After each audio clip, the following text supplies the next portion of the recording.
Hello friend.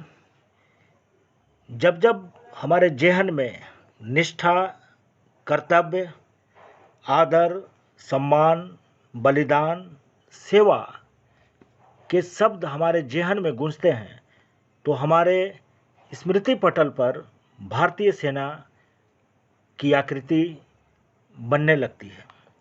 तो आज मैं आपके सामने लेकर आया हूँ एक क्लास 8 का एक चैप्टर है, chapter number 3, Siachen the place of wild rose. हालांकि है तो क्लास 8 के लिए, लेकिन मैं समझता हूँ कि ये चैप्टर हम सभी भारतीयों के लिए महत्वपूर्ण है।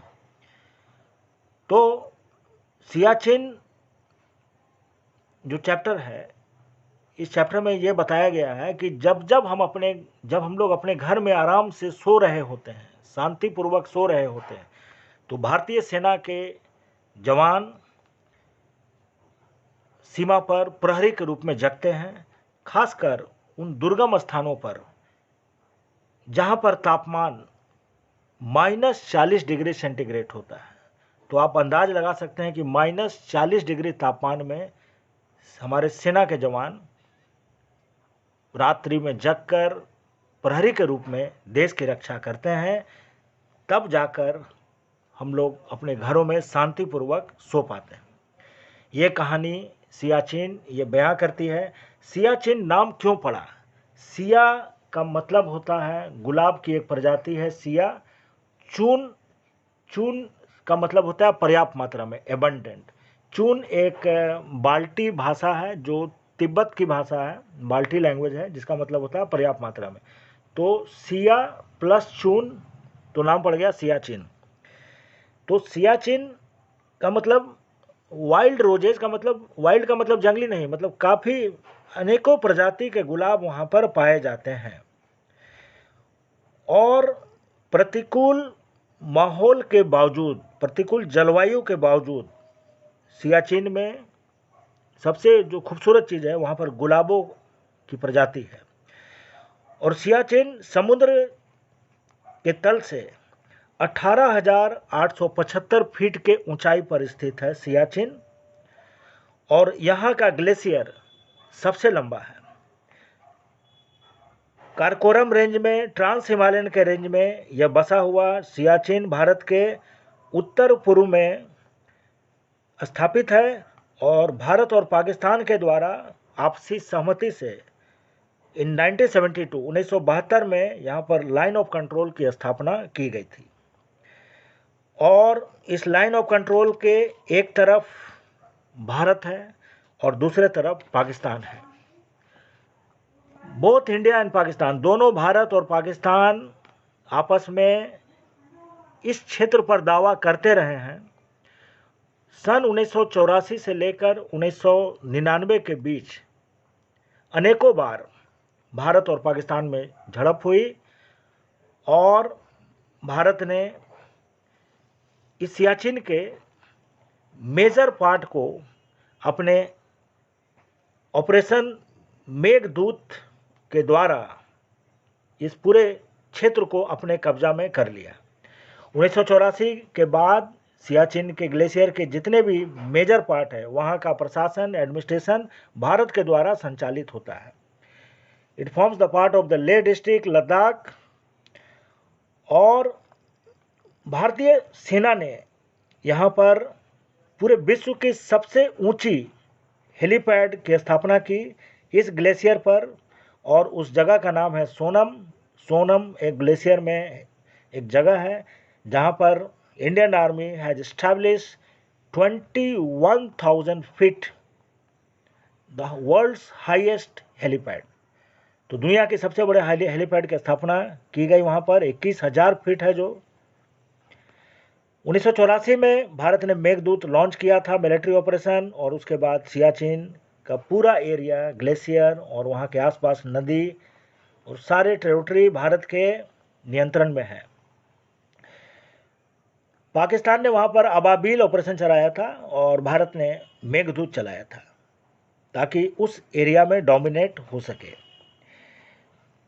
यहाँ पर ऐसा नहीं है कि जो सेना ड्यूटी करते हैं उनकी मृत्यु किसी दुश्मनों के द्वारा होती है। उससे ज़्यादा जो डेथ होता है वो रक्त के थक्के के रूप में जम जाने से, लंग्स में जम जाने से। चूँकि ये एरिया काफ़ी ऊंचाई पर है and on average Indian soldier is killed every other day, एक प्रत्येक दिन गैप करके कोई ना कोई कैजुअलिटी हो जाती है, क्योंकि due to extreme weather, bad weather condition, यहाँ का जो क्लाइमेट कंडीशन है, आप अंदाज़ा लगा सकते हैं कि -40 -45 degree, it's very very adverse condition and it's very difficult. But भारतीय सेना के जवान वहाँ पर उस ग्लेशियर में अपनी ड्यूटी करते हैं और देश की हिफाजत करते हैं। वे लोग देश के लिए बलिदानी देते हैं और बॉर्डर की रक्षा करते हैं। और the soldier gathered around the funeral fire of their comrade, अगर किसी साथी की मृत्यु हो जाए तो उनको वहीं पर उनका अंतिम संस्कार किया जाता है on the bank of frozen Nubra river. वहाँ पर एक नदी है नुब्रा, वो भी जमा हुआ होता है। आप अंदाज लगा सकते हैं कि वहाँ का नदी भी जम जाता है। It's a familiar sight. Fighting back the icy winds, तो आपको दुश्मनों से ज़्यादा आपको क्लाइमेट कंडीशन से फाइट करना पड़ता है, जहाँ पर आइसी विंड चलते हैं, हवा की रफ्तार, जो बर्फीली तूफानी हवा चलती है उससे, और वो कांटों के समान हमारे जो सेना के जवान हैं उनके शरीर में चुभते हैं। फिर भी सेना के जवान एक वीर योद्धा की तरह वहाँ डटे रहते हैं। और वहाँ का लाइफ एक आम आदमी के लिए तो पॉसिबल नहीं है, it's very painful, but soldier they are doing their duty again up for at least 15 years. Of every 2 men sent up, 1 is casualties there. और यहाँ का जो ग्लेशियर है वहाँ पर ब्लिजर्ड, जो कि एक बहुत ही कॉमन प्रोसेस है, जहाँ पर स्ट्रॉन्ग कोल्ड विंड, तेज़ हवा की ठंडी रफ्तार चलती है, और वहाँ की हवा की रफ्तार 300 किलोमीटर पर आवर के हिसाब से चलती है, जिसमें एक सामान्य आदमी को उड़ा सकता है हवा की तेज रफ्तार। तो आप अंदाज लगा सकते हैं कि उस दुर्गम, उस प्रतिकूल माहौल में भी भारतीय सेना के जवान किस तरह से बहादुरी के साथ देश की रक्षा करते हैं। और तापमान जहां पर 40 डिग्री से भी नीचे चला जाता है। और यहाँ का एक बहुत बड़ा फैक्टर है WCF, इसका मतलब होता है विंड चिल फैक्टर। ये एक बहुत बड़ा फैक्टर है जो फैटल के लिए रिस्पॉन्सिबल है, जो डेथ क्रिएट करता है। तो भारतीय सेना के जवान वहाँ पर रहते हैं, और वहाँ पर जो लोग रहते हैं, जो ड्यूटी करते हैं, वो एक्सट्रीम इन्वायरमेंट में, हालांकि वहाँ पर नॉर्मल लाइफ जीना बहुत ही मुश्किल है, क्योंकि वहाँ पर हर चीज़ जम जाता है। अगर प्याज को काटना चाहें, if you need to cut the onion, तो ओनियन, प्याज जम जाता है, सॉलिड हो जाता है। अगर आप अंडा को तोड़ना चाहते, want to break down the eggs, that will like a rock. आप अंदाज लगा सकते हैं कि प्याज जो है पत्थर की भांति जमा हो जाता है, you cannot break down. And the toothpaste, जिससे हम लोग पेस्ट से मुँह धोते हैं, उस टूथपेस्ट एक्सेप्ट जेल को छोड़कर वो भी जम जाता है। चॉकलेट, अगर कोई चॉकलेट खाने का प्रयास करे सियाचिन में, तो चॉकलेट भी काफ़ी हार्ड हो जाता है, और इतना हार्ड हो जाता है कि अगर आप चॉकलेट खाने का प्रयास कीजिएगा तो आपका दांत टूट जाएगा। फिर try to bite the toffee, you can break down your teeth also. So you can, metal will also, it will just like a metal, you know. So human skin and become chilled, human जो आदमी का जो skin है वो भी बहुत ही chilled हो जाता है। लेकिन फिर भी भारतीय जवान वहाँ पे ड्यूटी करते हैं, और जवान जब बंदूक में गोली भरते हैं, when they tries to load their gun and the bullet stick to their gloves, तो बुलेट भी ग्लव्स के साथ चिपक जाता है, stick to the gloves. And if he tries to take off, अगर वो प्रयास करें कि उस बुलेट को अलग करें, तो हो सकता है the skin will also peel of, हाथ का चमड़ी बाहर आ जाएगा। तो आप अंदाज लगा सकते हैं कि ऐसे विपरीत माहौल में भी कैसे बहादुरी के साथ हमारे जाबाज सेना के जवान अपनी ड्यूटी करते हैं। Except for rum and kerosene, 2 चीज़ वहाँ पर नहीं जमता है। एक है रम, जो एक प्रकार का शराब है, दूसरा केरोसिन ऑयल यानी किरासन तेल।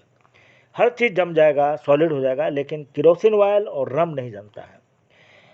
और इवन इन फुल क्लोथिंग, अगर आप पूरा कपड़ा भी पहन लें, वहाँ पर पूरे कपड़ा अगर पहन लें, इसके बावजूद आप वहाँ पे 10 मिनट बाहर नहीं खड़ा रह सकते हैं। आप इससे अंदाज लगा सकते हैं कि how is the bad weather that you cannot stand for at least 10 minute. One big challenge to keep man mentally alert in that condition. तो वहाँ पे हर समय मानसिक रूप से सजग होने की ज़रूरत होती है। When a soldier gets a call to job to glacier camp, जब कॉल आता है ग्लेशियर कैंप से ही baths and saves knowing that he will not be able to condition to do। तो वो ड्यूटी में जाने के लिए जब बात करना पड़ा है या अगर दाढ़ी बनाना है तो अब उसमें प्रॉब्लम है कि वाटर भी क्लॉट हो जाता है। तो वाटर क्लॉट हो जाएगा तो वाटर को मेल्ट करने के लिए वे लोग क्या करते हैं, वे लोग जो है केरोसिन स्टोव्स रखते हैं ताकि पानी को गर्म करके उस आइस को मेल्ट करके और फिर उसका इस्तेमाल किया जाता है। तो आप अंदाज लगा सकते हैं कि इसमें कितना ट्रेनिंग चाहिए, कितना कठोर ये चाहिए। The stove is use for keeping warm and helping melting snow. और स्टोव लोग कैरी करते हैं इसलिए ताकि उस स्टोन को मेल्ट कर सकें। फॉर ड्रिंकिंग, पानी पीने के लिए, हैविंग वाश, नहाने के लिए भी। ऑन 3 फरवरी 2016, 3 फरवरी 2016 में एक वहाँ पर एवेलेंच हिट किया था इंडियन मिलिट्री बेस पे। एवेलेंच मैं आपको समझा दूं कि एवेलेंच का मतलब क्या होता है। एवेलेंच का मतलब sudden sliding of mass of snow from mountain, अचानक बर्फ का पिघल जाना, पहाड़ से बर्फ का पिघल जाना, बर्फीला तूफान आ जाना, इसको एवेलेंच बोलते हैं। तो भारतीय जो इंडियन मिलिट्री कैंप है वहाँ पर एवेलेंच का हिट हुआ था और उस रीजन में करीब 10 सोल्जर फंस गए थे अंडर डीप स्नो, उस गहरे बर्फ में। लांस नायक हनपथा कोपड जो कि इंडियन सोल्जर थे जो मद्रास रेजिमेंट से आते थे, तो बाद में जब वहाँ पर रेस्क्यू ऑपरेशन चला तो 6 दिन के बाद उनको बचा लिया गया। He was found during post disaster avalanche rescue and this operation was conducted by Indian army 6 days after the disaster. उस डिजास्टर मैनेजमेंट के 6 दिन बाद सेना के इस जाबाज सिपाही को, लांस नायक हनपथा कोपड को बचाया गया। आप अंदाज लगा सकते हैं कि वे 35 फीट ज़मीन के नीचे, बीनीथ मतलब नीचे, 35 फीट बीनीथ स्नो इन -45 डिग्री ही सर्वाइव। तो भारतीय सेना के जवान में कितना कर्मठता है, कितनी जीवटता है, कितना पराक्रम है कि आप अंदाज लगा सकते हैं कि -45 डिग्री तापमान में भी वो बच गए। And 9 other personnel at the post they died unfortunately in that incident। 9 लोग मारे गए दुर्भाग्यपूर्ण। कोडाप also could not survive for long time due to multiple organ failure. बाद में हालांकि उनका ऑर्गन फेल्योर के कारण वो सर्वाइव नहीं कर सके, that is a separate issue. But few days after he was rescue, लेकिन 6 दिन के बाद उनका रेस्क्यू कर लिया गया था। Avalanche and other environmental factor are the leading cause of death. तो उस दुर्गम स्थान पर एवेलेंच और बाकी दूसरे environmental factor cause of death के कारण है सियाचिन में। करीब करीब 870 soldier have lost their life in recent past due to climatic condition. उस बैड कंडीशन के कारण, उस ग्लेशियर के कारण, उस एवेलेंच के कारण, उस नेचुरल डिजास्टर के कारण कैजुअल्टी 870 सोल्जर की कैजुअल्टी हुई।